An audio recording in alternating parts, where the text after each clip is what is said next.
പല അസുഖങ്ങൾക്കും കാരണം അതിൻ്റെ ബേസിക് ആയിട്ടുള്ളത് വയറാണ്. അപ്പോൾ അതുകൊണ്ടാണ് വയറ് കേട് വന്നത് കൊണ്ടാണ് യഥാർത്ഥത്തിൽ പല അസുഖങ്ങളും ഉണ്ടാകുന്നത്. നമ്മൾ ആദ്യം മനസ്സിലാക്കേണ്ടത് ഇതിൻ്റെ പിന്നിലായിട്ട് ഒരുപാട് റീസൺസ് ഉണ്ട് എന്നുള്ളതാണ്. അതായത് സ്റ്റൊമക്ക് ഹെൽത്ത് നോർമൽ അല്ല എന്നുള്ളതിൻ്റെ ഏറ്റവും ബേസിക് ആയിട്ടുള്ള ഒരു സംഗതിയാണ് ഗ്യാസ് എന്നുള്ളത്. അപ്പോൾ അത് ആദ്യം നമ്മൾ മനസ്സിലാക്കേണ്ടതുണ്ട്. ഗ്യാസ് രണ്ട് തരത്തിലുണ്ട് പ്രധാനമായിട്ടും. ഒന്ന് ഹൈപ്പർ അസിഡിറ്റിയിൽ വരുന്നുണ്ട്, ഹൈപ്പോ അസിഡിറ്റിയിൽ വരുന്നുണ്ട്.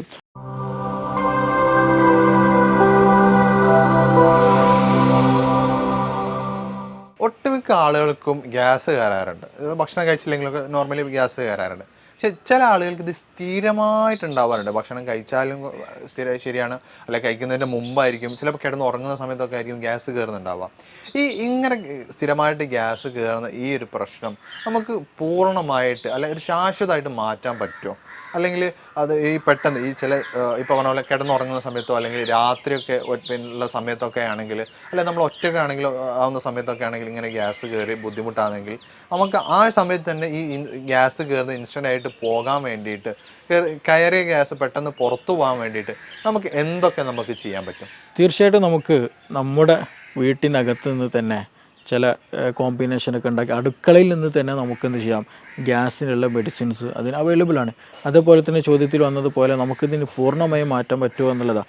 ഒരുപാട് പേർക്ക് നമ്മുടെ ക്ലിനിക്കിൽ വരുമ്പോൾ ചോദിക്കുന്നൊരു ചോദ്യമാണ് ഗ്യാസിൻ്റെ ഇഷ്യൂ. അത് പലപ്പോഴും പറയില്ല, അതൊരു സൈലൻ്റ് ആക്കിയിട്ട് വെക്കും, അതൊരു സെക്കൻഡറി ആക്കിയിട്ട് പലപ്പോഴും വെക്കാറുണ്ട്. പക്ഷെ നമ്മൾ മനസ്സിലാക്കേണ്ട ഒരു കാര്യം, ഓൾമോസ്റ്റ് പല റീസൺസിന് പല അസുഖങ്ങൾക്കും കാരണം അതിൻ്റെ ബേസിക് ആയിട്ടുള്ളത് വയറാണ്.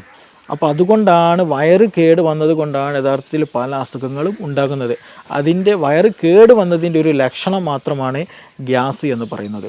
ഇപ്പോൾ ഒട്ടുമിക്ക കേസുകൾ ബാക്ക് പെയിൻ ഉള്ള കേസുകളുണ്ടായിരിക്കും, കോൺസ്റ്റിപ്പേഷനുള്ള കേസുണ്ടാവും, പൈൽസ് വന്ന കേസുകളുണ്ടായിരിക്കും, അൾസറേറ്റീവ് കൊളൈറ്റിസിന് കേസുകളുണ്ടായിരിക്കും, ഈവൻ ഫീവർ ഉണ്ടായിരിക്കും, ഹെഡ് ഏക്കിൻ്റെ പ്രശ്നമുള്ളവരുണ്ടായിരിക്കും, ഇടയ്ക്കിടയ്ക്ക് അലർജിക് ഇഷ്യൂസ് ഉള്ളവരുണ്ടായിരിക്കും, സ്കിൻ അലർജി ഉള്ളവർക്കുണ്ടായിരിക്കും. അപ്പോൾ ഓൾമോസ്റ്റ് എല്ലാ കേസുകളുടെയും റീസൺ ചോദിച്ചാൽ, അല്ലെങ്കിൽ ഇങ്ങനെയുള്ള കേസുകൾ വരുമ്പോൾ നമ്മൾ അവരോട് ചോദിച്ചാൽ അവർ പറയും അവർക്ക് എന്തുണ്ടായിരിക്കും, ഗ്യാസിൻ്റെ പ്രശ്നമുണ്ടായിരിക്കും, അല്ലെങ്കിൽ സ്റ്റൊമക്ക് നോർമലായിരിക്കില്ല, അബ്ഡോമൻ നോർമലായിരിക്കില്ല, ഗട്ട് ഹെൽത്ത് നോർമലായിരിക്കില്ല എന്നുള്ളത്. അപ്പോൾ നമ്മൾ ആദ്യം മനസ്സിലാക്കേണ്ടത് ഇതിൻ്റെ പിന്നിലായിട്ട് ഒരുപാട് റീസൺസ് ഉണ്ട് എന്നുള്ളതാണ്. അതായത് സ്റ്റൊമക്ക് ഹെൽത്ത് നോർമൽ അല്ല എന്നുള്ളതിൻ്റെ ഏറ്റവും ബേസിക് ആയിട്ടുള്ള ഒരു സംഗതിയാണ് ഗ്യാസ് എന്നുള്ളത്. അപ്പോൾ അത് ആദ്യം നമ്മൾ മനസ്സിലാക്കേണ്ടതുണ്ട്. പിന്നെ ചോദ്യത്തിൽ വന്നതുപോലെ ഗ്യാസ് നമുക്ക് നമ്മുടെ വീട്ടിൽ നിന്ന് തന്നെ റിമൂവ് ചെയ്യാം. ചില ആളുകൾക്ക് എന്ത് ചെയ്യും, അത് റിപ്പീറ്റഡ് ആയിട്ട് വരും, അമിതമായിട്ട് ഭക്ഷണം കഴിച്ചാലും വരും, ഭക്ഷണം കഴിച്ചില്ലെങ്കിലും വരും, ഭക്ഷണം കഴിച്ചു കൊണ്ടിരിക്കുമ്പോൾ വരും. പല സമയത്ത് വന്നിരിക്കുന്ന പല ആളുകളും പല രീതിയിലാണ് ഗ്യാസ് കാണാറുള്ളത്. അപ്പോൾ ഇത് ഗ്യാസ് എന്തുകൊണ്ട് വരുന്നോ അതിന് റീസൺ എന്താണ് എന്നുള്ളത് ആദ്യം മനസ്സിലാക്കണം. ഗ്യാസ് രണ്ട് തരത്തിലുണ്ട് പ്രധാനമായിട്ടും. ഒന്ന് ഹൈപ്പർ അസിഡിറ്റിയിൽ വരുന്നുണ്ട്, ഹൈപ്പോ അസിഡിറ്റിയിൽ വരുന്നുണ്ട്. അപ്പോൾ നമ്മളെപ്പോഴും നോക്കണം ഹൈപ്പർ ആണോ അല്ല ഹൈപ്പോ ആണോ എന്നുള്ളത്. ഗ്യാസ് ഹൈപ്പർ അസിഡിറ്റിയിലും വരും, ഹൈപ്പോയിലും വരും. അപ്പോൾ നമ്മളെപ്പോഴും നമ്മുടെ സ്റ്റൊമക്ക് pH അല്ലെങ്കിൽ സ്റ്റൊമക്കിൻ്റെ കണ്ടീഷൻ എപ്പോഴും ഒരു ന്യൂട്രലായിട്ടാണ് കൊണ്ടുപോകേണ്ടത്. അപ്പോൾ അത് കൂടിയാലും പ്രശ്നമാണ്, കുറഞ്ഞാലും പ്രശ്നമാണ്. ഹൈപ്പർ അസിഡിറ്റിൻ്റെ കേസ് എടുത്ത് നോക്കാം. നമ്മൾ അമിതമായിട്ട് അങ്ങനെയുള്ള കേസുകളിൽ അമിതമായിട്ട് ക്ഷീണം തോന്നും, അമിതമായിട്ട് ചിലപ്പോൾ വയറുവേദന വരും, ഛർദ്ദിക്കാൻ വരും, ആൾ പറ്റ സ്കിന്നായിട്ടായിരിക്കും, ഭയങ്കര സ്കെൽറ്റലായിരിക്കും, കൂടുതൽ തടിയൊന്നും വെക്കൂല, ഇടയ്ക്കിടയ്ക്ക് ചിലപ്പോൾ ഭക്ഷണം കഴിച്ചാൽ പെട്ടെന്ന് വയറ്റിന്ന് പോകാൻ തോന്നും. അങ്ങനെയുള്ള പല അസ്വസ്ഥതകളും ഹൈപ്പർ അസിഡിറ്റിയിൽ കണ്ടുവരാറുണ്ട്. ഈ കേസുകളിൽ ഈ ഹൈപ്പർ അസിഡിറ്റി വരാനും ഒരുപാട് കാരണങ്ങളുണ്ട്. നമ്മൾ സ്പൈസി ആയിട്ടുള്ള ഫുഡുകൾ അമിതമായി കഴിക്കുക, കൂടുതൽ അസിഡിറ്റി കൂടിയ ഫുഡുകൾ, ഉപ്പിലിട്ടതൊക്കെ എന്ത് ചെയ്യുക, അമിതമായിട്ട് കഴിക്കുക, കൂടുതൽ ഉപ്പടങ്ങിയിട്ടുള്ള ഭക്ഷണം കഴിക്കുക, പിന്നെ അതുപോലെ തന്നെ ടെൻഷൻ കൂടുതലായി ഉണ്ടാകുക, പിന്നെ അതുപോലെ എച്ച് പൈലോറിക്കിന് ഇൻഫെക്ഷൻ വരിക.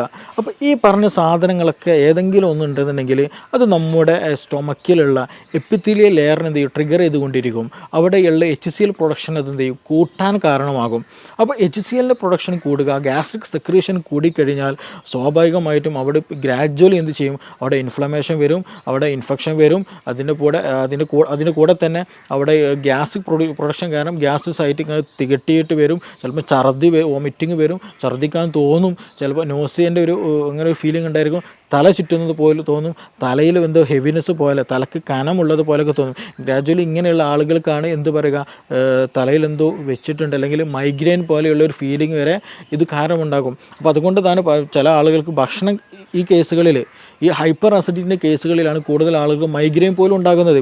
അപ്പോൾ അതിൻ്റെയൊക്കെ ബേസിക് റീസണും അല്ലെങ്കിൽ നമുക്ക് കാണാൻ കഴിയുന്ന എന്താണ് ഈ പറയുന്ന ഗ്യാസാണ്. അപ്പോൾ എപ്പോഴും ഗ്യാസ് ഉള്ളവർ ശ്രദ്ധിക്കണം. അത് മേ ബി ഈവൻ ക്യാൻസർ വരെ നീളാൻ ചാൻസ് ഉണ്ട്. അതേപോലെ തന്നെ ഈ പറഞ്ഞ പോലെ മൈഗ്രെയിനിലേക്ക് വരാൻ നീളാനുള്ള ചാൻസ് ഉണ്ട്. അപ്പോൾ അതുകൊണ്ട് തന്നെ ഈ മൈഗ്രെയിൻ കേസുകൾ എടുത്ത് നോക്കിയാൽ അവർ പറയുന്ന റീസൺ എന്താണെന്ന് വെച്ചിട്ടുണ്ടെങ്കിൽ സമയത്തിന് ഭക്ഷണം കഴിച്ചില്ല എന്നുണ്ടെങ്കിൽ തലവേദന വരുമെന്നുള്ളതാണ്. അപ്പോൾ സമയത്തിന് ഭക്ഷണം കഴിച്ചില്ല എന്നുണ്ടെങ്കിൽ എന്താണ് സംഭവിക്കുന്നത്? ഹൈപ്പർ അസിഡിറ്റി വരും. ഈ ഹൈപ്പർ അസിഡിറ്റി വന്നാൽ എന്ത് ചെയ്യും? തലവേദനയിലേക്ക് നയിക്കും എന്നുള്ളതാണ്. അപ്പോൾ അത് ഗ്രാജ്വലി എന്ത് ചെയ്യും? തലവേദനയിലേക്ക് നയിക്കും ഹൈപ്പർ അസിഡിറ്റി കാരണം എന്നുള്ളതാണ്. പിന്നെ മറ്റേതേപോലെ തന്നെ റീസണാണ് ടെൻഷൻ വരിക എന്നുള്ളത്. എന്തെങ്കിലും ടെൻഷനായിട്ട് എന്തെങ്കിലും ഫ്യൂച്ചറിൽ അല്ലെങ്കിൽ പാസ്റ്റ് ടെൻഷൻ എന്നുള്ള വിഷയം പറയുമ്പോൾ നമ്മൾ എപ്പോഴും ചിന്തിക്കേണ്ട ഒരു കാര്യമാണ്. ഈ വ്യക്തി എന്തായിരിക്കും? ഒന്നുകിൽ ഫ്യൂച്ചറിൽ എന്തെങ്കിലും ഡ്രീം കണ്ടിട്ടായിരിക്കും നീങ്ങുക, അല്ലെങ്കിൽ പാസ്റ്റിൽ എന്തെങ്കിലും ഇഷ്യൂ ഓർത്തിട്ട് ഞാൻ അങ്ങനെ ചെയ്തുകൊണ്ടല്ലോ ഇങ്ങനെ ആയത്, അന്ന് അങ്ങനെ ചെയ്യുകയാണെങ്കിൽ ഇന്ന് ഇങ്ങനെ ആവില്ലായിരുന്നല്ലോ, അങ്ങനെയൊക്കെ ചിന്തിച്ചുകൊണ്ടിരിക്കും. ഫ്യൂച്ചറിലുള്ള ആളെങ്കിലോ എനിക്ക് 2 കൊല്ലം കഴിഞ്ഞിട്ട് ഇത് എക്സാം പാസ്സാവണം, അല്ലെങ്കിൽ വീട് വെക്കണം, മകളെ കെട്ടിക്കാനുണ്ട്, കടം കൊടുക്കാനുണ്ട്. ഇപ്പോഴൊന്നല്ലേ 2 വർഷം 5 വർഷം 10 വർഷം ശേഷമായിരിക്കും. പക്ഷെ ആ ഒരു ചിന്തയിലായിരിക്കും എല്ലാ വർക്കുകളും. ഈവൻ ഉറങ്ങാൻ പോകുമ്പോഴും ഉണർന്നെണീക്കുമ്പോഴും ആ മൈൻഡ് സെറ്റിലായിരിക്കും. അപ്പോൾ അത് ഗ്രാജ്വലി എന്ത് ചെയ്യും? ടെൻഷനായി മാറി പിന്നീട് എന്ത് ചെയ്യും? നമ്മുടെ വയറ്റിലുള്ള ഗ്യാസ്ട്രിക് സെക്രീഷൻ വല്ലാണ്ട് കൂട്ടിക്കളയും. ഞാൻ നേരത്തെ പറഞ്ഞതുപോലെ തന്നെ എന്ത് ചെയ്യും? നമ്മുടെ HCl ഒക്കെ പ്രൊഡക്ഷന് കൂട്ടിക്കളയും. അപ്പോൾ കൂടുതലായിട്ട് സ്റ്റൊമക്ക് സെക്രീഷൻസ് കൂടിക്കഴിഞ്ഞാൽ HCl പ്രൊഡക്ഷൻ കൂടിക്കഴിഞ്ഞാൽ എന്ത് ചെയ്യും?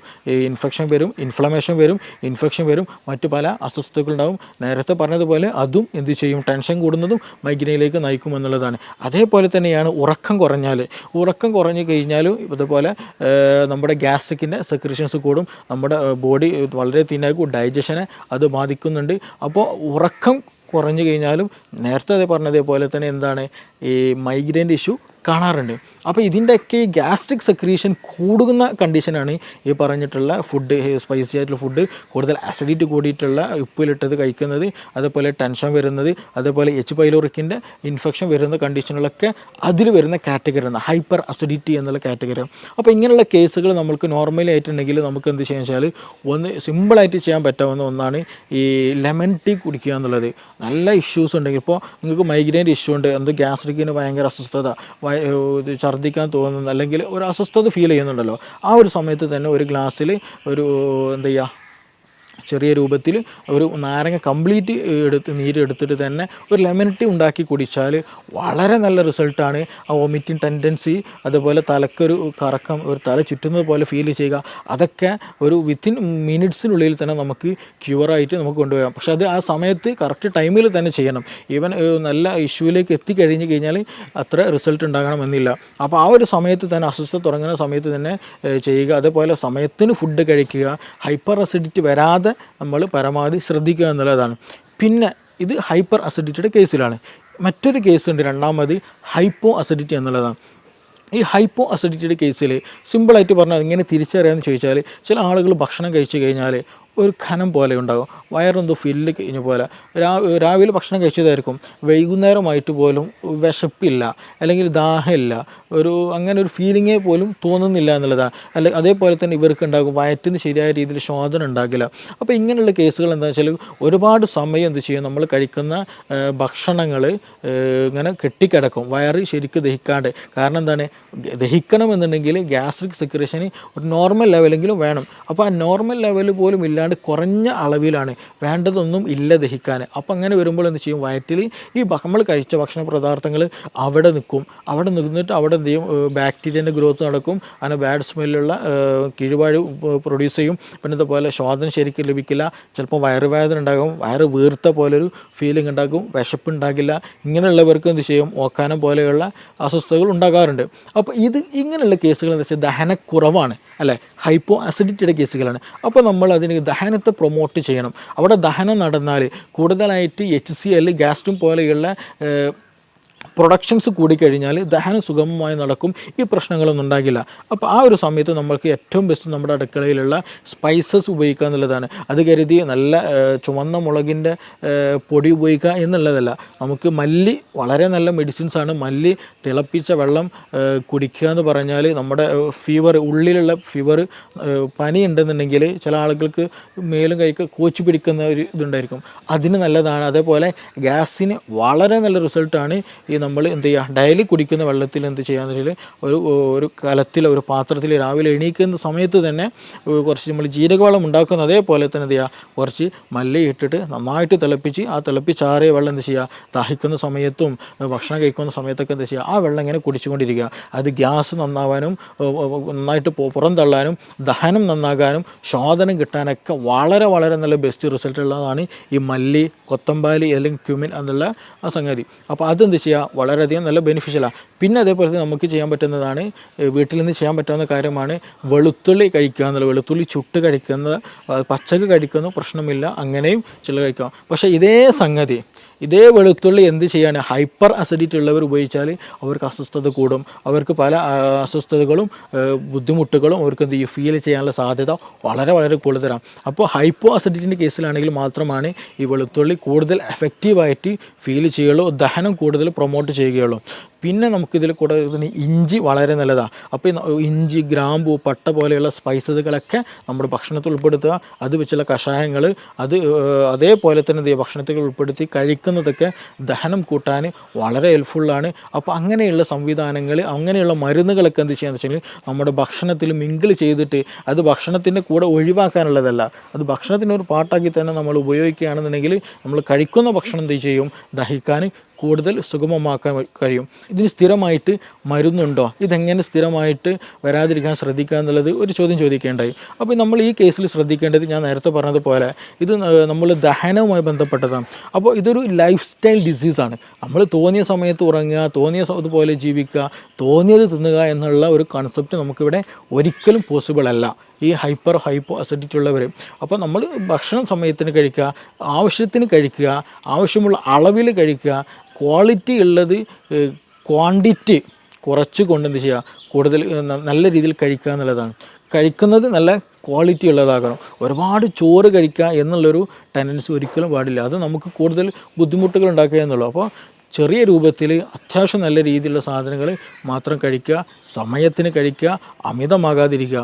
അതേപോലെ തന്നെ ഭക്ഷണം കഴിച്ച പാടെ ഉറങ്ങുന്ന ശൈലിയുണ്ട്. അപ്പോഴാണ് അപ്പോൾ എസ്പെഷ്യലി ഈ നൈറ്റ് ലൈഫ് ഇന്ന് കൂടിയൊരു കണ്ടീഷനാണ്. രാത്രി പുറത്ത് പോകലും അവിടെ നിന്ന് ഭക്ഷണം കഴിക്കലും, ഒരുപാട് ഭക്ഷണം കഴിച്ച് വരും, എന്നിട്ട് എന്ത് ചെയ്യും, നേരെ ബെഡ്ഷീറ്റിലേക്ക് കിടക്കും. രാത്രി സുപ്രഭാതത്തിലായിരിക്കും പെട്ടെന്ന് നെഞ്ഞുവേദന അല്ലെങ്കിൽ ഹാർട്ട് പെയിൻ, അതും ഈ നെഞ്ചരിച്ചിൽ എന്ന് പറയുന്ന ഗ്യാസിൻ്റെ ഒരു പെയിൻ, നമുക്ക് ഗ്യാസിൻ്റെ ഈ പെയിന് വരിക എന്ന് പറഞ്ഞിട്ടുണ്ടെങ്കിൽ നമ്മുടെ ഹാർട്ടിരിക്കുന്ന ഭാഗം ഉണ്ടല്ലോ, അവിടെ നിന്ന് തന്നെയാണ് ആ ഒരു പെയിന്, വേദന ഫീൽ ചെയ്യുക, തുടങ്ങുക അവിടെ നിന്ന് തന്നെയാണ്. അപ്പോൾ അതുകൊണ്ട് തന്നെ നമുക്ക് കൺഫ്യൂഷൻ ആയിരിക്കും, ഇത് എന്താണ്, ഹാർട്ട് അറ്റാക്ക് ആണോ, ഹാർട്ടിൻ്റെ ഇഷ്യൂ ആണെന്നുള്ളത്. നമ്മൾ ഉടൻ തന്നെ ഹോസ്പിറ്റലിൽ പോകും, ടെസ്റ്റുകളൊക്കെ നടത്തും, നോർമലായിരിക്കും, ഗ്യാസിന് പ്രശ്നമായിരിക്കും. ഇങ്ങനെ കൂടുതലായിട്ട് ഇന്ന് രാത്രികളിൽ ഹോസ്പിറ്റലുകൾ വരവ് കൂടുതലാണ്. എന്താണ് ഇതിന് റീസൺ എന്ന് ചോദിച്ചാൽ നൈറ്റ് ലൈഫാണ്. കൂടുതലായിട്ട് രാത്രിയിൽ അമിത ഭക്ഷണം കഴിക്കും, ഭക്ഷണം കഴിച്ചിട്ട് അതേപോലെ വന്നിട്ട് ബെഡിൽ കിടക്കും എന്നുള്ളതാണ്. ഇവർക്ക് ഛർദ്ദിക്കാൻ വരും, പുളിച്ചത് കെട്ടൽ വരും, പിന്നെ അങ്ങനെയുള്ള പല അസ്വസ്ഥതകളും ഇവർക്കുണ്ടായിരിക്കും. അപ്പോൾ അത് വരാനുള്ള റീസൺ എന്താണെന്ന് വെച്ചാൽ നമ്മളെ ഭക്ഷണം ഫില്ലായി കഴിഞ്ഞിട്ട് എന്ത് ചെയ്യും, ബെഡിൽ വന്ന് കിടക്കുന്ന സമയത്ത് ഈ ഗ്യാസ്ട്രിക്കിലുള്ള കണ്ടൻറ്റുകൾ എന്ത് ചെയ്യും, വീണ്ടും റിഗർജിറ്റേഷൻ വരും. നമ്മുടെ ഈസോഫാഗസ്, അതായത് അന്നനാളത്തിലേക്ക് തന്നെ എന്ത് ചെയ്യും, മുകളിലേക്ക് തന്നെ വീണ്ടും റിട്ടേൺ അടിക്കാൻ തുടങ്ങും. അങ്ങനെ റിട്ടേൺ അടിക്കുമ്പോഴാണ് നമുക്കൊരു പുളിരസം തോന്നുക, ഛർദ്ദിക്കാൻ തോന്നുക, അങ്ങനെയുള്ള പല അസ്വസ്ഥതകളും തോന്നുക. അപ്പോൾ അങ്ങനെ അസ്വസ്ഥതകളുള്ളവർ, അങ്ങനെ അസ്വസ്ഥത ഉള്ളവർക്കാണ് കൂടുതലായിട്ട് ഈ പറഞ്ഞതുപോലെ രാത്രി ഫുഡ് അമിതമായിട്ട് കഴിച്ചിട്ട് എന്ത് ചെയ്യും, വന്ന് കിടക്കുന്നവർക്കാണ് ഈ പറഞ്ഞുള്ള രാത്രിയിലുള്ള അസ്വസ്ഥതകൾ കൂടുതലായിട്ട് കാണുന്നത്. ഇനി മറ്റൊരു ചോദ്യം ചോദിച്ചതുപോലെ തന്നെ ഇതിന് ലൈഫ് സ്റ്റൈലൊക്കെ നോർമലാണ്, വേറെ പ്രശ്നങ്ങളൊന്നുമില്ല, കറക്റ്റ് ഭക്ഷണം കഴിക്കുന്നുണ്ട്, പക്ഷേ എന്നിട്ട് പോലും എന്ത് ഗ്യാസിന് അസ്വസ്ഥതകളുണ്ട്, ഛർദ്ദിക്കാൻ വരുന്നുണ്ട്, ചില സമയത്ത് അൾസറിൻ്റെ ഇഷ്യൂസ്, ഇടയ്ക്കിടയ്ക്ക് വായിലും മുറിവൊക്കെ വരുന്നുണ്ട്. തീർച്ചയായിട്ടും അതൊരു ഇൻഫെക്റ്റീവ് കണ്ടീഷനാണ്. എച്ച് പൈലോറിക്കിൻ്റെ പ്രസൻസ് കാരണമായിട്ട്, എച്ച് പൈലോറി ഓൾമോസ്റ്റ് എല്ലാ ആളുകളിലും കണ്ടുവരുന്ന ഒരു ബാക്ടീരിയയാണ് ബാക്ടീരിയം പൈലോറി എന്ന് പറയുന്നത്. എച്ച് പൈലോറിക് എന്നുള്ള ഈ ബാക്ടീരിയ എന്താണ്, ആക്റ്റീവായിട്ടുണ്ടായിരിക്കും, ഈ സ്റ്റൊമക്കിൽ ആക്റ്റീവായിട്ടുണ്ടായിരിക്കും. സ്റ്റൊമക്കിനൊരു പ്രത്യേകതയുണ്ട്, നമ്മുടെ ഒരു എപ്പിത്തിലെ ലെയറുണ്ട്, നമ്മൾ ടൈറ്റ് ജംഗ്ഷൻ എന്ന് വെച്ചിട്ടുണ്ടെങ്കിൽ ഒരു സെല്ല് അടുത്ത സെല്ലും കൂടി ഭയങ്കര ടൈറ്റഡ് ആണ്, അതിൻ്റെ ഇടയിൽ ഗ്യാപ്പില്ല. അങ്ങനെ ടൈറ്റായിട്ട് ഇങ്ങനെ നിരയായിട്ട് വെച്ച ഒരു ലെയറാണ് എപ്പിത്തീലിയൽ ലെയർ. അതിന് നേരെ മുകളിലാണ് മ്യൂക്കസ് എന്നുള്ള ഒരു വഴുവഴുത്ത ഒരു കൊഴുപ്പുണ്ടായിരിക്കും. അതിൻ്റെ മുകളിലാണ് എന്ത്, ഈ ആസിഡിൻ്റെ പ്രസൻസ് ഉണ്ടാവുക. അപ്പോൾ ഈ ആസിഡ്, ഈ പറഞ്ഞ മ്യൂക്കസ്, അതിന് താഴെ എപ്പിത്തീലിയൽ ലെയറാണ്. എപ്പിത്തീലിയൽ ലെയർ എന്ന് പറയുന്നത് നമ്മുടെ ബോഡിയോട് അത്രയും ചേർന്നിരിക്കുന്നതാണ്. അപ്പോൾ ആസിഡ് നമ്മുടെ ബോഡിയിലേക്ക് തട്ടരുത്, അല്ലെങ്കിൽ നമ്മുടെ ശരീരത്തിലെ സെല്ലിലേക്ക് തട്ടരുത്. അപ്പോൾ അതിന് പ്രൊട്ടക്ഷനാണ് യഥാർത്ഥത്തിൽ അതിന് ഇൻ ബിറ്റ്വീൻ ആയിട്ടുള്ള ഈ മ്യൂക്കസ് മെമ്പർ അല്ലെങ്കിൽ മ്യൂക്കസിൻ്റെ പ്രസൻസ് എന്ന് പറയുന്നത്. അത് നോർമലായിട്ട് നമുക്ക് വേണ്ടതാണ്. അപ്പോൾ ചില കണ്ടീഷനുകളിൽ ഈ എച്ച് പൈലോറിക്കിൻ്റെ പ്രസൻസ് കൂടുതലായിട്ടുണ്ടായിരിക്കും, എച്ച് പൈലോറിക് ആക്റ്റീവ് ആയിട്ടുണ്ടായിരിക്കും. അങ്ങനെ വരുമ്പോൾ നമ്മുടെ ശരീരം, ഈ ഒരു എച്ച് പൈലോറിക്കിന് വേറെ പ്രത്യേകത കൂടെയുണ്ട്. അവർക്ക് യൂറിയസ് എന്നുള്ള ഒരു എൻസൈം അവരുടെ ശരീരത്തിലുണ്ട്, അല്ലെങ്കിൽ ആ ഒരു ബാക്ടീരിയയിലുണ്ട്. അപ്പോൾ അങ്ങനെയുള്ള കണ്ടീഷനുകളിൽ ഈ ഫുഡ് പാർട്ടികൾ വരുമ്പോൾ എന്ത് ചെയ്യുമെന്ന് വെച്ചിട്ടുണ്ടെങ്കിൽ ഇവർ ഈ യൂറിയസ് എന്ത് ചെയ്യും, യൂറിയനെ എന്ത് ചെയ്യും, കൺവേർട്ടഡ് ആക്കിയിട്ട് അമോണിയാക്കി മാറ്റും. NH3 അമോണിയാക്കി മാറ്റും. ഈ എച്ച് പൈലോറിക് ബാക്ടീരിയ എന്ത് ചെയ്യും, അവരുടെ എൻസൈം ഉപയോഗിച്ചിട്ട് ഭക്ഷണത്തിൽ വരുന്ന യൂറിയയെ എന്ത് ചെയ്യും, മാറ്റും, അമോണിയായിട്ട് മാറ്റും. ഈ അമോണിയ എന്താണ്, ഒരു ആൽക്കലി കണ്ടൻ്റാണ്. അമോണിയ ആൽക്കലി കണ്ടൻ്റാണ്. അപ്പോൾ ചുരുക്കി പറഞ്ഞാൽ എച്ച് പൈലോറിക്കയുടെ എന്ന ബാക്ടീരിയയുടെ സാന്നിധ്യത്തിൽ എന്ത് ചെയ്യും, കൂടുതലായിട്ട് ബാക്ടീരിയ ഉണ്ടാകുമ്പോൾ അതെല്ലാം വരുന്ന യൂറിയൊക്കെ എന്ത് കൺവേർട്ടഡ് ആക്കി മാറ്റും, അമോണിയ ആയിട്ട് കൺവേർട്ടഡ് ആക്കി മാറ്റും. അപ്പോൾ ചുരുക്കി പറഞ്ഞാൽ ഈ എച്ച് പൈലോറിക് കാരണമായിട്ട് അവിടെ ഒരു ആൽക്കലി മീഡിയം എന്ത് ചെയ്യും, ഉണ്ടാകാനുള്ള സാധ്യത, അല്ലെങ്കിൽ ആൽക്കലി മീഡിയം ഉണ്ടായിക്കൊണ്ടേയിരിക്കും. അപ്പോൾ നമ്മളെ വയറ്റിൽ തന്നെ എന്തുണ്ട്, ആസിഡും ഉണ്ട്. അപ്പോൾ ഈ ആൽക്കലിയും ആസിഡും മിക്സ് ആയി കഴിഞ്ഞാൽ സ്വാഭാവികമായിട്ടും ന്യൂട്രലൈസേഷൻ നടക്കും. അപ്പോൾ അമിതമായിട്ടുള്ള എച്ച് പൈലോറിക് ആക്ഷൻ വന്നു കഴിഞ്ഞാൽ, ഈ അമിതമായിട്ട് അമോണിയയുടെ സാന്നിധ്യം വന്നു കഴിഞ്ഞാൽ നമ്മുടെ ശരീരത്തിൽ നമുക്ക് ദഹനത്തിന് വേണ്ടിയിട്ടുള്ള നമ്മുടെ ഈ ആസിഡിന് എന്ത് ചെയ്യും, അത് ലെയർ കുറയും. അത് പിന്നെ മെല്ലെ എന്ത് ചെയ്യുമെന്ന് വെച്ചിട്ടുണ്ടെങ്കിൽ ഈ പറഞ്ഞ എച്ച് പൈലോറിക് ഗ്രാജ്വലി നമ്മുടെ മ്യൂക്കസും കടന്നിട്ട് മെല്ലെ നമ്മുടെ ഈ എപ്പിത്തീലിയൽ ലെയറിലേക്ക് വന്ന് അറ്റാച്ച് ചെയ്യും. അവിടെ പിന്നെ എന്ത് ചെയ്യും, ഇൻഫ്ലമേഷൻസ് വരും. ആ ഇൻഫ്ലമേഷൻസ് ഗ്രാജ്വലി ഈ പറഞ്ഞ പോലെ അൾസറിലേക്ക് മറ്റു പല പ്രശ്നങ്ങളിലേക്ക് വരും. അപ്പോൾ ചുരുക്കി പറഞ്ഞാൽ ഈ ഒരു സമയത്ത് തന്നെ മീൻസ് ഞാൻ നേരത്തെ പറയുകയുണ്ടായി, ഇതെന്ത് ചെയ്യും, ഈ ആൽക്കലി മീഡിയം ഈ എച്ച് പൈലോറിക് ഉണ്ടാക്കുമ്പോൾ സ്വാഭാവികമായിട്ടും എന്ത് ചെയ്യും, നമ്മുടെ ശരീരം കൂടുതലായിട്ട് ആസിഡ് പ്രൊഡക്ഷൻ നടക്കും. ഹൈപ്പർ അസിഡിറ്റി ആ സമയത്ത് ഉണ്ടാകാനുള്ള സാധ്യതയുണ്ട്. അപ്പോൾ ഓൾമോസ്റ്റ് പല കേസുകളിലും ഹൈപ്പർ അസിഡിറ്റി ഉണ്ടാകാനുള്ള റീസൺ എന്താണെന്ന് വെച്ചിട്ടുണ്ടെങ്കിൽ ഈ പറഞ്ഞിട്ടുള്ള എച്ച് പൈലോറിക്കിൻ്റെ കേസില്ല. അപ്പോൾ നമ്മൾ PPI പ്രോട്ടോമം ഇൻഹിബിറ്റേഴ്സോ പാൻഡോഫ് പോലെയുള്ള മെഡിസിൻസ് കഴിച്ചാൽ ഒരു സാന്ദർഭികമായിട്ട് ആ ഒരു സമയത്ത് റിലീഫ് കിട്ടുമെന്നല്ലാണ്ട് ഗ്രാജ്വലായിട്ട് ഒരു പെർമനൻ്റ് ആയിട്ട് റിലീഫ് നമുക്ക് കിട്ടിക്കൊള്ളുന്നുണ്ടാകില്ല. അതിന് ബേസിക്കലി റീസൺ എന്താണെന്ന് വെച്ചാൽ ഈ പറയുന്ന എച്ച് പൈലോറിക്കിൻ്റെ പ്രസൻസ് ആണ്. അപ്പോൾ ആ ഒരു സമയത്ത് നമ്മൾ പ്രോപ്പറായിട്ട് എച്ച് പൈലോറിക്കിന് ട്രീറ്റ്മെൻറ്റ്, അതിനെ ഇറാഡിക്കേറ്റ് ചെയ്യാനുള്ള ട്രീറ്റ്മെൻറ്റ് നടത്തുക എന്നുള്ളതാണ്. ഈ ഒരു കേസുകളിൽ തന്നെയാണ് നമുക്ക് ശരിയായ ദഹനം നടക്കില്ല. അതേപോലെ നമ്മുടെ ഗഡ് ഹെൽത്തിനത് ബാധിക്കും. ഗഡ് ഹെൽത്തിലേക്ക് പോകുമ്പോൾ, കാരണം നമ്മുടെ ഗ്യാസ്ട്രിക് മീഡിയം വളരെ ഇമ്പോർട്ടൻ്റ് ഡൈജഷന്. അപ്പോൾ അവിടെ ഇംപ്രോപ്പർ ആയിരുന്നെങ്കിൽ സ്വാഭാവികമായിട്ടും അതിൻ്റെ കണ്ടിന്യൂഷൻ ആയിട്ടുള്ള സ്മോൾ ഇൻറ്റെസ്റ്റൈനും ലാർജ് ഇൻറ്റെസ്റ്റൈനിലൊക്കെ എന്ത് ചെയ്യും, ബാക്ടീരിയൽ മീഡിയയിൽ ചേഞ്ചസ് വരും. അങ്ങനെ ചേഞ്ചസ് വന്നാൽ ഗട്ട് ലീക്ക് പോലെയുള്ള പ്രശ്നങ്ങളുണ്ടാകും. ഗട്ട് ലീക്ക് എന്ന് പറഞ്ഞാൽ നമ്മുടെ ഗട്ട് വാള്, അതായത് ഞാൻ നേരത്തെ പറഞ്ഞതുപോലെ ഈ സ്റ്റൊമക്കിനുള്ള ലൈനും പോലെ അതേപോലെ ഒരു ലൈനിങ് എന്തിനുണ്ട്, നമ്മുടെ കുടലിനുണ്ട്. അപ്പോൾ ആ ഒരു നോർമലി ആയിട്ടുള്ള അതിൻ്റെ ഒരു മീഡിയം നഷ്ടപ്പെടുമ്പോൾ സ്വാഭാവികമായിട്ടും ഗട്ടിലുള്ള ഒരുപാട് സൈറ്റോടോക്സിൻസ് ഉണ്ട്, നമ്മുടെ കോശങ്ങളെ നശിപ്പിക്കാൻ കഴിയുന്ന, ഇൻഫെക്ഷൻ ഉണ്ടാക്കാൻ കഴിയുന്ന, നമ്മുടെ ഹെൽത്തിനെ നെഗറ്റീവായിട്ട് എഫക്റ്റ് ഉണ്ടാക്കുന്ന പല സാധനങ്ങളും, പല വസ്തുക്കളും, പല ബൈ പ്രൊഡക്റ്റുകൾ എന്തുണ്ട് നമ്മുടെ ഈ ഒരു ഭക്ഷണം അല്ലെങ്കിൽ ഈ ഒരു ഭക്ഷണത്തിനുണ്ടായിരിക്കും. അപ്പോൾ അതെന്ത് ചെയ്യും, നമ്മൾ ഡയറക്റ്റായിട്ട് നമ്മുടെ ശരീരത്തിൽ കിടക്കും. അത് പിന്നീട് ഓട്ടോ ഇമ്മ്യൂൺ ഡിസീസുകളായിട്ട് പലപ്പോഴും ഉണ്ടാകാറുണ്ട്. അപ്പോൾ ചുരുക്കി പറഞ്ഞാൽ നമ്മുടെ ഗഡ് ഹെൽത്തും നമ്മുടെ സ്റ്റൊമക്കിൻ്റെ ഹെൽത്തും വളരെ ഇമ്പോർട്ടൻ്റ് ആണ്. അപ്പോൾ എച്ച് പൈലോറിക്കിൻ്റെ പ്രസൻസ് ഉണ്ടായിക്കൊമ്പോഴാണ് പലപ്പോഴായിട്ട് ഈ നിരന്തരമായിട്ടുള്ള ഗ്യാസിൻ്റെ ഇഷ്യൂസ് ഉണ്ടാവുക, മാറാത്ത ഗ്യാസിൻ്റെ പ്രശ്നങ്ങൾ ഉണ്ടാവുക. അതിന് നമ്മൾ പ്രോപ്പറായിട്ടുള്ള ട്രീറ്റ്മെൻറ്റ് എടുക്കുക എന്നുള്ളതാണ് ഏറ്റവും ബെസ്റ്റായിട്ട് നമ്മൾ ചെയ്യേണ്ടത്. എച്ച് പൈലോറിക്കിന് വേണ്ടിയുള്ള ട്രീറ്റ്മെൻറ്റ് എടുക്കുക, ഗ്യാസിന് വേണ്ടിയിട്ടുള്ളതല്ല. ഗ്യാസ് എന്നുള്ളത് അതൊരു സിംറ്റം മാത്രമാണ്. അത് അങ്ങനെ ഒരു ഇൻഫെക്ഷൻ അവിടെയുണ്ട് എന്ന് അറിയിക്കാനൊരു സിംറ്റം മാത്രമാണ്. അപ്പോൾ അതിന് വേണ്ടി നമ്മൾ ചെയ്യേണ്ടത് ഗ്യാസിന് ട്രീറ്റ്മെൻറ്റ് ചെയ്യുക എന്നുള്ളതല്ല.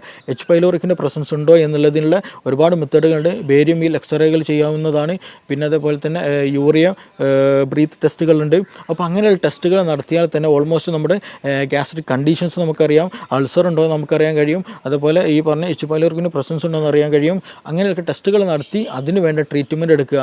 അപ്പോൾ അതിന് ഇരട്ടി മധുരം, നമ്മളെപ്പോഴും കേട്ടിട്ടുള്ള സംഗതിയാണല്ലോ ഇരട്ടി മധുരം. ഈ എച്ച് പൈലോറി ഇൻഫെക്റ്റഡ് ആയി കഴിഞ്ഞാൽ അതിന് ഏറ്റവും ബെസ്റ്റുള്ള ഒരു ഒറ്റമൂല് അത് ഇരട്ടി മധുരം ഏറ്റവും നല്ല ബെനിഫിഷ്യലാണ്.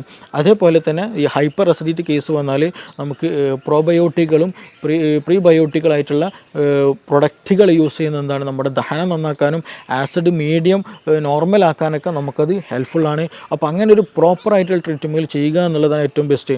നമ്മുടെ കേസുകളിൽ തന്നെ ഒരുപാട് കേസുകൾ നമ്മുടെ ക്ലിനിക്കിൽ തന്നെ വന്നിട്ടുണ്ട്. ഈ മൈഗ്രെയിൻ വന്ന കേസുകൾ മാറാത്ത 8, 10, 15 വർഷമായിട്ട് മൈഗ്രെയിൻ ഡോക്ടർ മാറിയിട്ടില്ല എന്നുള്ളത്.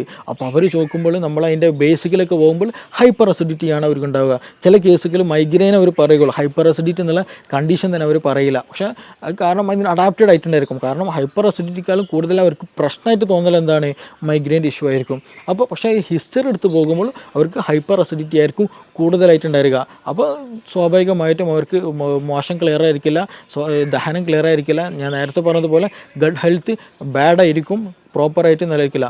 ആ കേസുകളിലൊക്കെ നമുക്ക് മെഡിസിൻ ഉപയോഗിച്ചിട്ട് തന്നെ, മെഡിസിൻ മീൻസ് നമ്മുടെ വീടുകളിൽ ഉപയോഗിക്കാവുന്ന മെഡിസിൻസ് തന്നെ നൽകിയാൽ തന്നെ എന്ത് ചെയ്യും, നല്ല പ്രോപ്പർ ഒരു റുട്ടീൻ നമ്മൾ കീപ്പ് ചെയ്ത് തന്നെ ഒരു കണ്ടിന്യൂ ഒരു മെഡിക്കേഷൻ ഇല്ലാതെ നല്ല രീതിയിൽ തന്നെ നമുക്ക് എന്ത് ചെയ്യാം, ഈ മൈഗ്രെയിൻ പോലെയുള്ള കണ്ടീഷനൊക്കെ റിവേഴ്സ് ആക്കിയിട്ട് നമുക്ക് നോർമൽ ഹെൽത്തിലേക്ക് തന്നെ മാറ്റാൻ കഴിയുന്നുണ്ട്.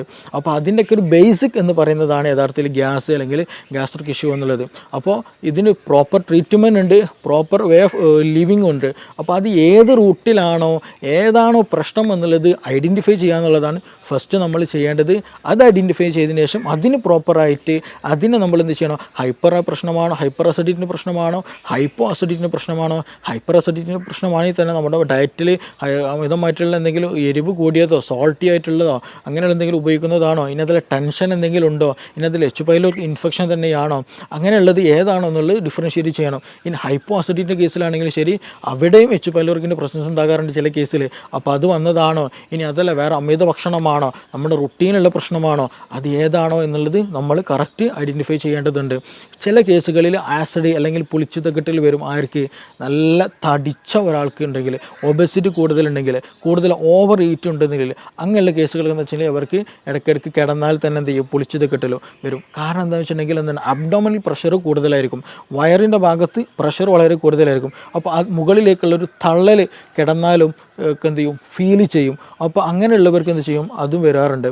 അപ്പോൾ ആ ഒരു കേസിലൊക്കെ എന്താ വെച്ചാൽ നമ്മൾ ചെയ്യേണ്ടത് അതിന് വേണ്ടിയിട്ടുള്ള ട്രീറ്റ്മെൻറ്റ് എടുക്കുക എന്നുള്ളതാണ്. അപ്പോൾ ചുരുക്കി പറഞ്ഞാൽ ഇതിന് പ്രോപ്പറായിട്ട് തന്നെയുള്ള ട്രീറ്റ്മെൻറ്റ്. ഗ്യാസ് എന്നുള്ളത് ബേസിക് ആയിട്ടുള്ള ഒരു റീസണാണ്. ആ റീസണിൻ്റെ പിന്നിൽ നമുക്ക് ഒരുപാട് അസുഖങ്ങൾ ഉണ്ടായിരിക്കും. ആ അസുഖങ്ങളായിരിക്കും പലപ്പോഴും നമ്മൾ ഫോക്കസ് ചെയ്യുക. ഞാൻ നേരത്തെ പറഞ്ഞതുപോലെ ഒന്നെങ്കിൽ നമുക്ക് മൈഗ്രെയിൻ ആയിരിക്കും ഉണ്ടാവുക, അല്ലെങ്കിൽ സോറിയാസിസ് പോലെ സ്കിൻ ഡിസീസ് ആയിരിക്കും ഉണ്ടാവുക, അല്ലെങ്കിൽ അതിൻ്റെ ബാക്കിൽ എന്തെങ്കിലും ടെൻഷൻ്റെ എന്തെങ്കിലും ഇഷ്യൂസ് ഉണ്ടായിരിക്കും, ആങ്സൈറ്റി പോലെയുള്ള തലകറക്കം പോലെയുള്ള പ്രശ്നങ്ങളുണ്ടായിരിക്കും. ഇനി അതെല്ലാം മറ്റു സ്കിൻ ഡിസീസുകൾ പലപ്പോഴും അർട്ടിക്കേരി പോലെയുള്ള പ്രശ്നങ്ങൾ ഉണ്ടാകാറുണ്ട്, എക്സിമ പോലെയുള്ള പ്രശ്നങ്ങൾ ഉണ്ടാകാറുണ്ട്. അപ്പോൾ ഇതിൻ്റെയൊക്കെ ബേസിക് ആയിട്ട് വരുമ്പോൾ നമ്മുടെ ഗട്ട് ഹെൽത്താണ് ഇതിന് റീസൺ ആയിട്ട് വരിക. അപ്പോൾ അതിൻ്റെയൊക്കെ ഒരു കാരണം അല്ലെങ്കിൽ ഗട്ട് ഹെൽത്ത് പ്രോപ്പർ അല്ല എന്ന് കാണിക്കാനുള്ള ഒരു സിമ്പൽ മാത്രമാണ് യഥാർത്ഥത്തിൽ ഗ്യാസ് എന്ന് പറയുന്നത്. അപ്പോൾ നമ്മുടെ ഗട്ട് ഹെൽത്ത് പ്രോപ്പറാക്കുക, നമ്മൾ പ്രോപ്പറായിട്ടുള്ള ഡയറ്റ് എടുക്കുക, പ്രോപ്പറായിട്ടൊരു നല്ല ബെനിഫിഷ്യൽ ആയിട്ടൊരു ലൈഫ് സ്റ്റൈൽ കീപ്പ് ചെയ്യുക എന്നുള്ളതാണ് ഇതിന് ഏറ്റവും ബെസ്റ്റ് ആയിട്ടുള്ള ഒരു മെഡിസിൻ എന്നുള്ളത്. അത് ഇന്ന് നമ്മുടെ ക്ലിനിക്കിൽ തന്നെ അവൈലബിൾ ആണ്. ഒരുപാട് ആളുകൾക്ക് അതുകൊണ്ട് ഒരുപാട് അസുഖങ്ങൾക്ക് ഗട്ട് ഹെൽത്ത് നോർമലാക്കിയതിൽ കൂടെ നമുക്ക് ട്രീറ്റ് ചെയ്യാൻ കഴിഞ്ഞിട്ടുണ്ട്. Okay, thank you.